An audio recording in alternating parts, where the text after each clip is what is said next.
I'm a global macro investor, and economics, markets, politics, and geopolitics all matter.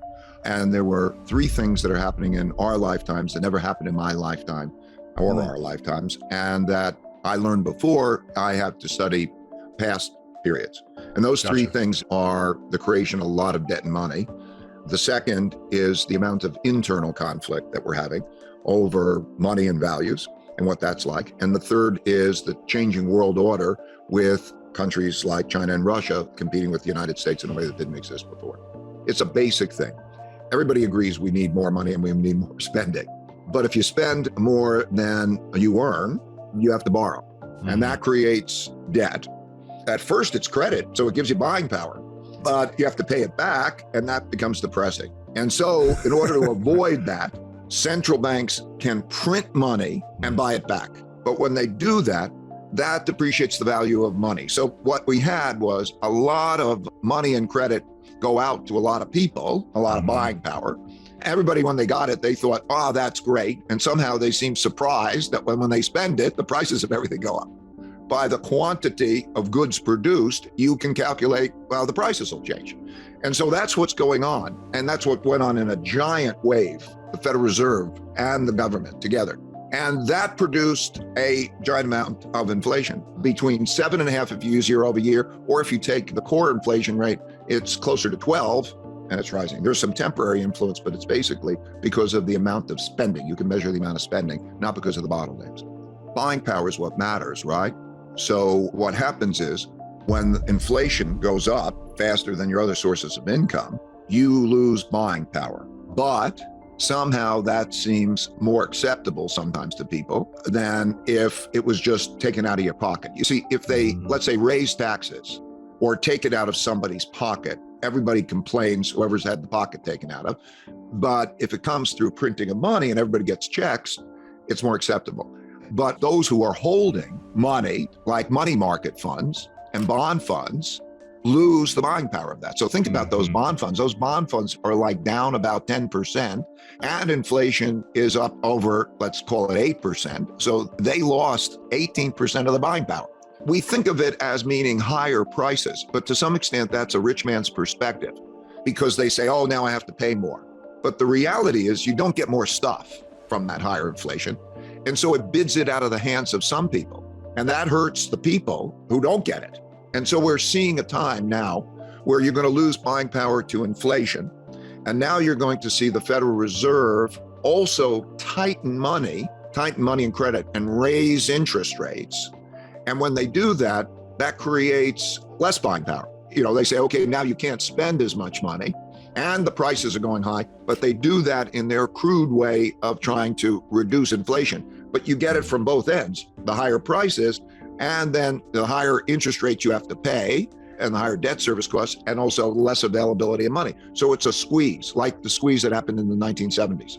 These things go in paradigm shifts that quite often take, relatively long time because everybody's mindset is in a certain place and they're doing certain things. For example, investors think that cash is safe and they don't pay much attention to inflation. And then what happens is they get inflation and they realize that if I'm holding cash, I'm losing buying power. So then they shift, they sell out their cash or they sell out their bonds and they put that into other things. And when they do that, that also contributes to inflation. Changes like that also happen in a lot of ways, like cost of living increases in compensation, where in the past, when they don't worry about inflation, then they don't think about, do I have an inflation-linked contract for my work?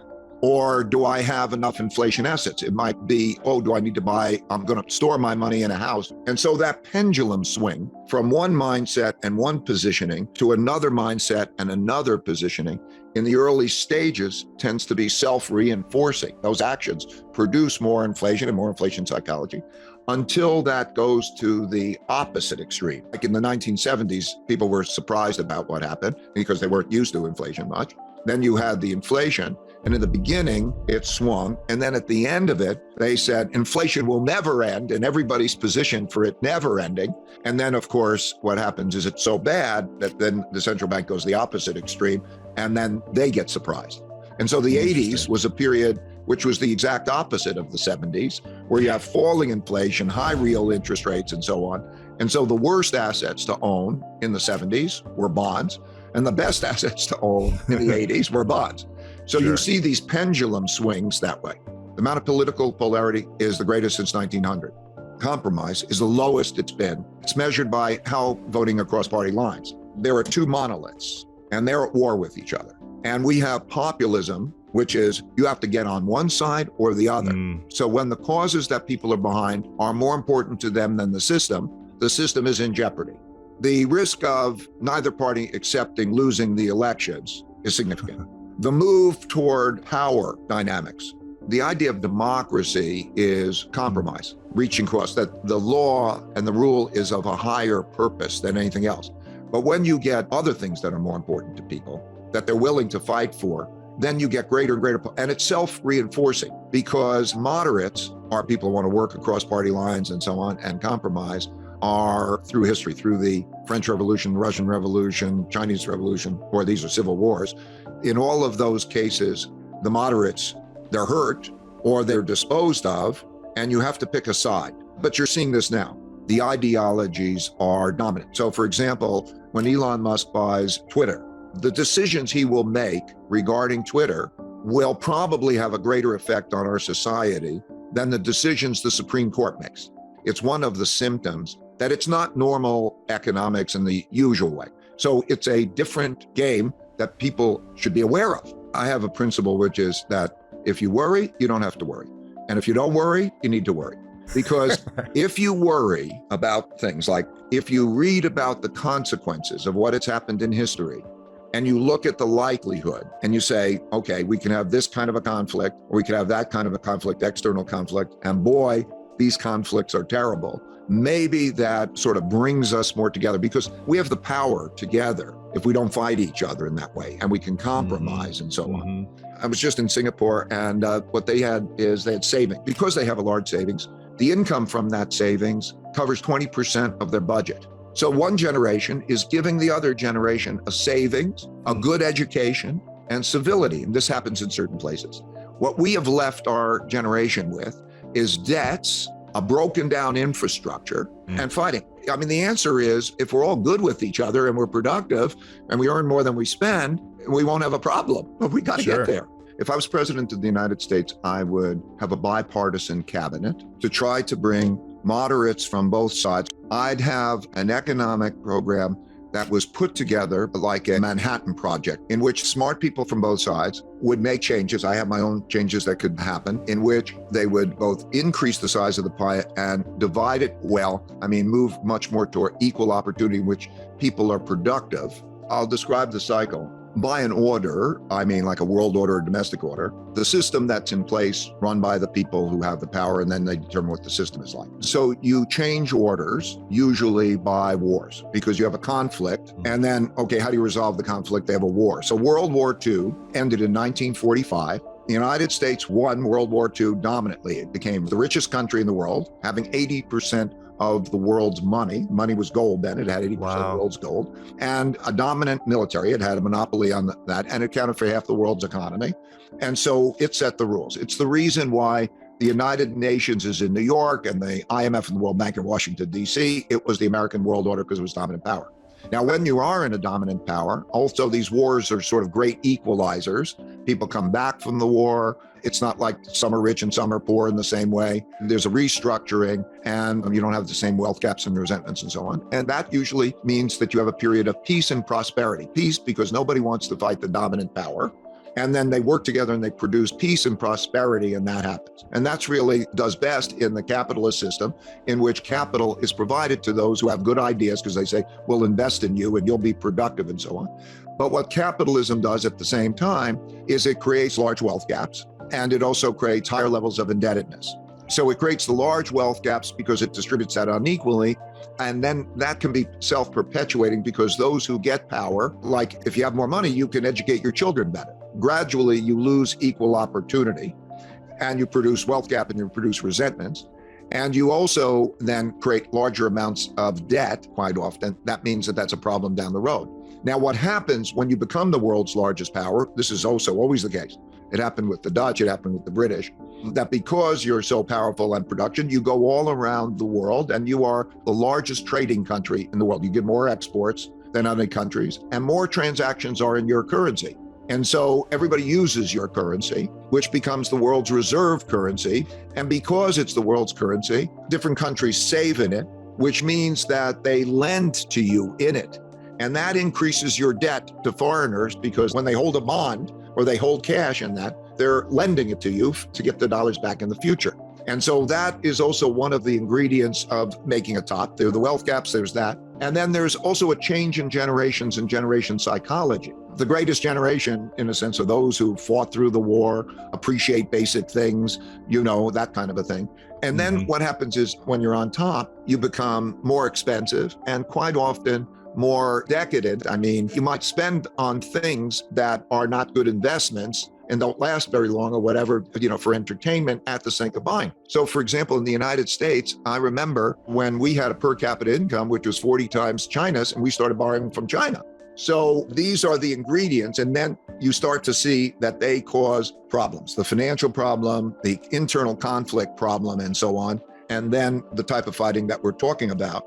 It's so interesting because in the mid-1600s, this is interesting, there was 30 years of war. They call it the 30 Years' War in Europe, and they just kept beating the daylights out of each other. And that is when they invented countries as we know it. Before then, there were no boundaries. And what mattered was power. And if you wanted something that the other guy had, you'd go get it and he'd do the same with you. And there was this constant fighting about things. And then in the 1600s, they were fighting about religion too. There's the religious reformation and the others, which also had to do with power because the church was powerful. But anyway, so they invented countries as we know it with boundaries, and you determine what goes on in your borders and so on. And of course, for the next 100 years, there were hardly any wars. But when the time comes, there's no universal legal system. There's no universal policeman. So if you don't have a universal legal system, there have been attempts at that with the United Nations or before that, the League of Nations, they attempted that, but power rules. And so you're going to have tests of power. It'll come down to tests of power. I want everything that I do to not be opinionated. A very big leading indicator is the relative level of education. And those that have more educated population, and you could see the numbers rise, you could see education levels in one country or another rise or decline in these charts. So you could see how is the United States in its education and how are other countries, and is that gap improving or worsening? Because education levels are very indicative of well-being and economic behavior. Rule of law, countries that have rule of law and respect for the law that keeps order and effectively, when crime rates go up, it's a problem. A very good indicator is corruption levels. There's a corruption index that all countries have. You can see how it changes. And as it goes up, there's a negative 52% correlation with the growth of a country and its corruption over the next 10 years. The USA is reasonably good on the corruption element. Russia is bad. It's interesting because these are predictors of the future. And what you find out is, like, if you look at Russia, I'll give that as an example, it's blessed with the greatest natural resources of any country in the world. The value of its natural resources are 40% higher than the next highest country, which is the United States. And it does a pretty good job of having an educated population. It's not heavily indebted and so on, but it's cultural issues in terms of these things like corruption. Also, there are measures of bureaucracy versus efficiency. Lots of measures of attitude. Can I start a business and make my dreams happen? You can see the differences between countries on just that attitude, okay? And also you could see it in the bureaucracy. How long does it take to set up a business? There are statistics like that. If there was education and experience from the age of 5 to 15, that would change everything. We learn differently, scientists have shown, prior to puberty, we learn in an internal way. And you'll find that a number of people had their passion at around age 12, because that has to do with how the brain changes. But if you take that 5 to 15 and you incorporate it in the education system and the practice of saving, spending, and so on, you don't need a PhD in this thing. The money thing is kind of very basic, If I can buy it for less than I sell it, that's a good thing. The more volume I could do, the better it is. Then there are fixed costs and there are variable costs. So if I'm going to build a stand, a lemonade stand, okay, what's that going to cost me? Okay, that's a capital expenditure.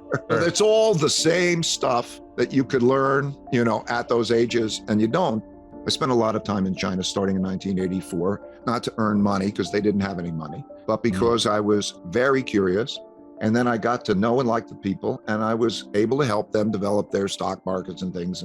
And so I watched. Since 1984, when I first started, per capita income has increased by 26 times. The poverty rate, measured by hunger, went from 88% to less than 1%.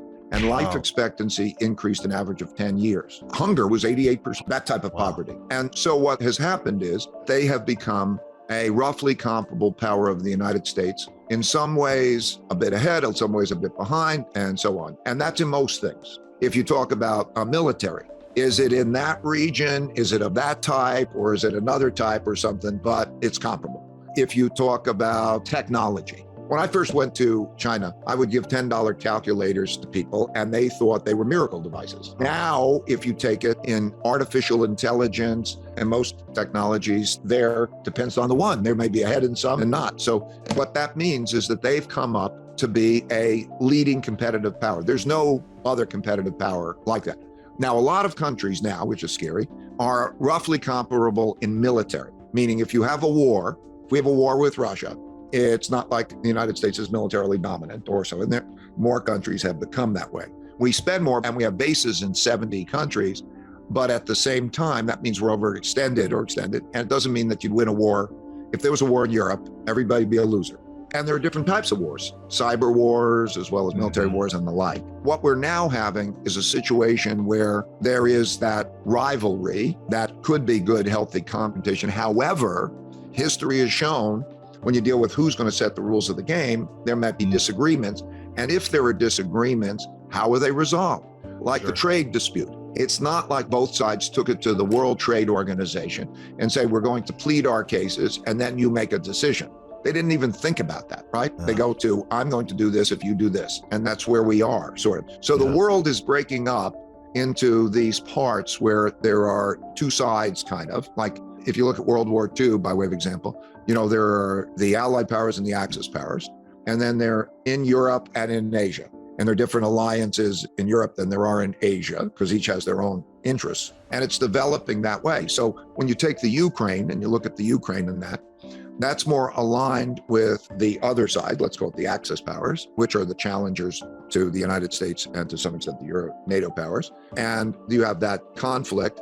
And you could see in a number of statistics or actions how the sides are lining up. Like, for example, they just ask, are you going to apply the sanctions or not? Are you going to do this and that? In the United Nations, did you vote against Russia or not? And so on. And you could see all those things and you could see how the sides line up. For example, India lined up with Russia. So you could see how this is lining up. And you could see that we're coming into this. There's no conversations and communications that's even polite between the two countries right now in these things. And that's where we are. And if you look at history, that's a dangerous place to be. I think that there's better than an even chance of a bad stagflation, a very bad stagflation, because of the dynamics.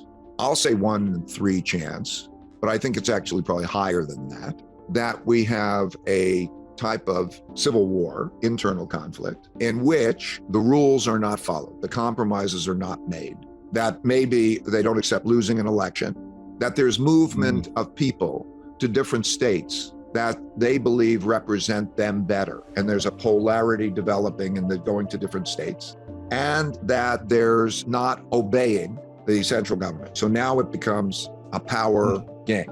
I'm in the business, I need to be objective because accuracy is my thing. I have to be as accurate as possible. I'm not saying that's accurate, but I'm saying when I look at that, I don't think, am I assuming that's 1 in 3? I think it's actually probably higher than that there will be that kind of a situation. And I think it's higher than a 1 in 3, I think maybe significantly higher, that you get into the same conflict in the power internationally. For example, does Russia or the West win the war in the Ukraine?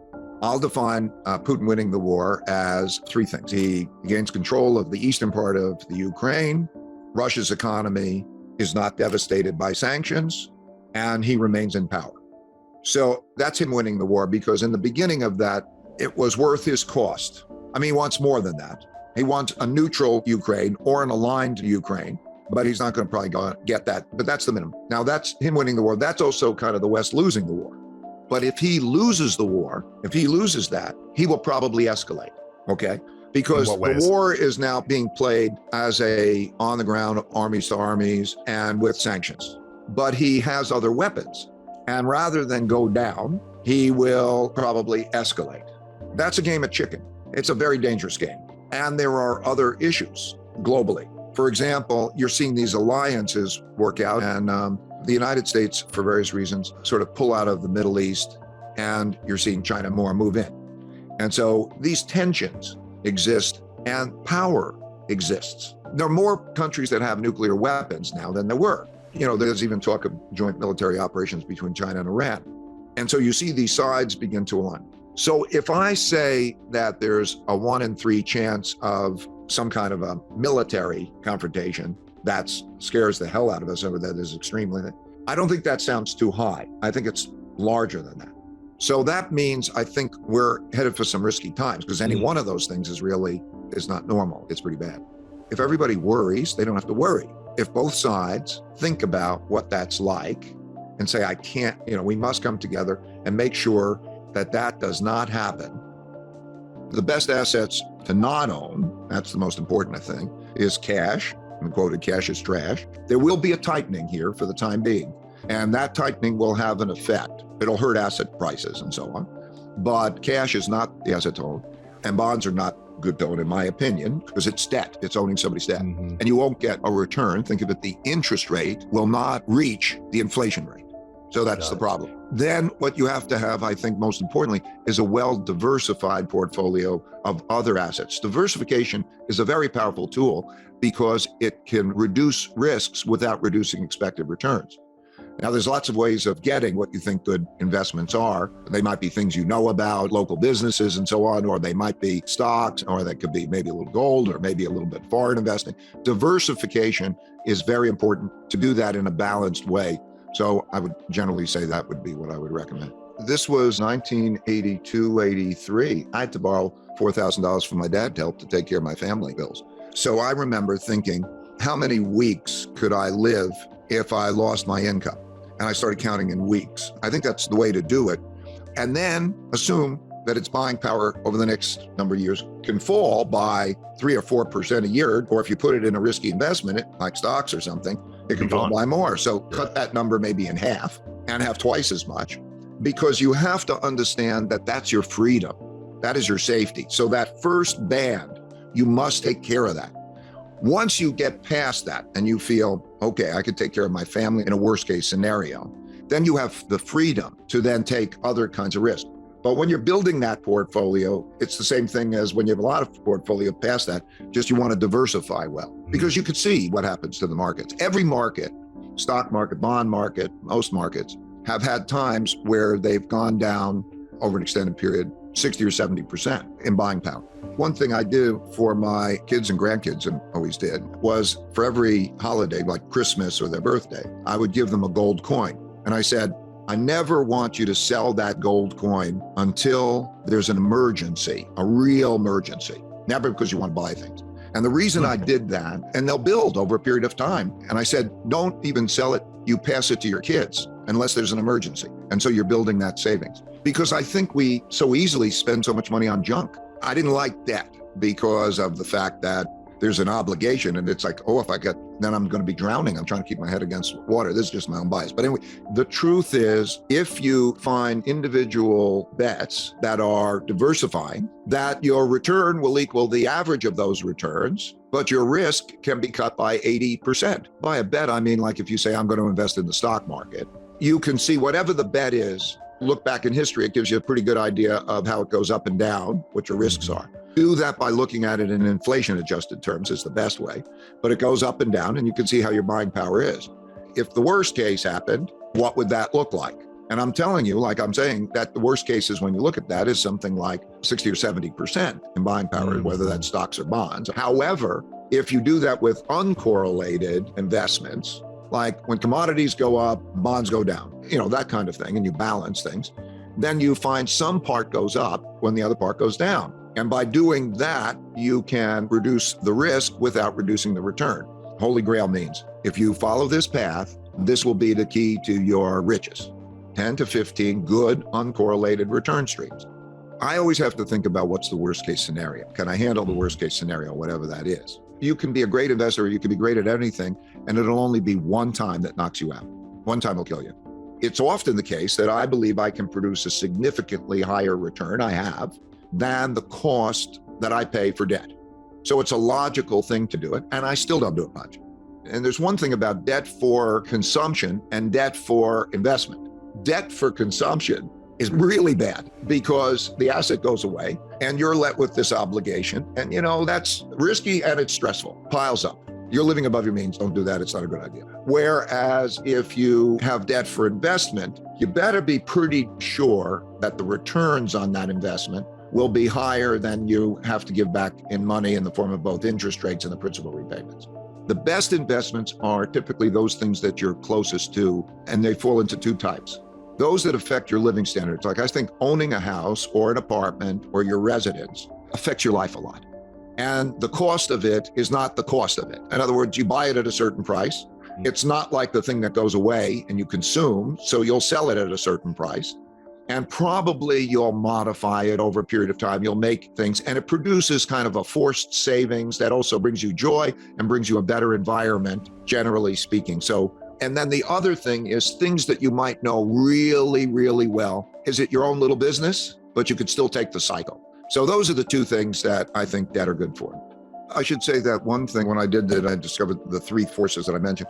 I discovered a fourth and a fifth that are very important and big. One is that, interestingly, acts of nature in the form of droughts, floods, and pandemics have had a bigger impact than the things I've been talking about in terms of cost more lives or toppled more civilizations and those acts of nature. So I think that's something probably that we have to be concerned about. But number 5, over long periods of time, 10, 15, 20, 30 years, the most powerful force is man's ability to adapt and invent. Here's a Great Depression and here's a war. And as you see those things, they look like blips on the chart of life expectancy, per capita income, and so on. So there's a tremendous capacity for dealing with all the other stuff if man can adapt to it well. And inventiveness during this period of time should be kind of, I think, really great, because what we're using more and more is types of technology, artificial intelligence and so on. The ability to think and collect data and use the computer to help us with that is a very, very powerful force. Now, like any forces, it's also a risky force because it can be used for bad as well as for good. I think the world will evolve. We will have these cycles in the world. So that's what you see. You see these cycles, and then you see evolution through those cycles and adaptation. And so I expect that. But I would say there's the probabilities I gave you before, that concern me. A lot will be unknown. We have a lot of potential and a lot of things to worry about. I think we're in an era of that money as we know it, which is a fiat money, is being devalued, and it's going to change. The dollar's role is going to change, and that alternatives are going to compete with that.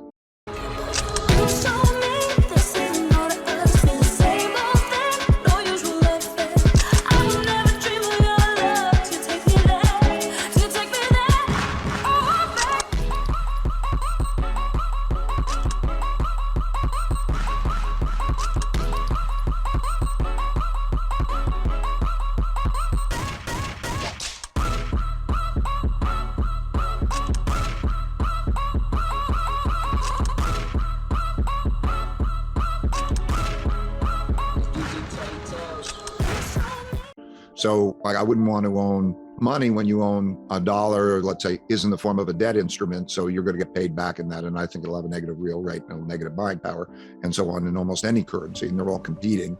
So they're all devaluing, essentially.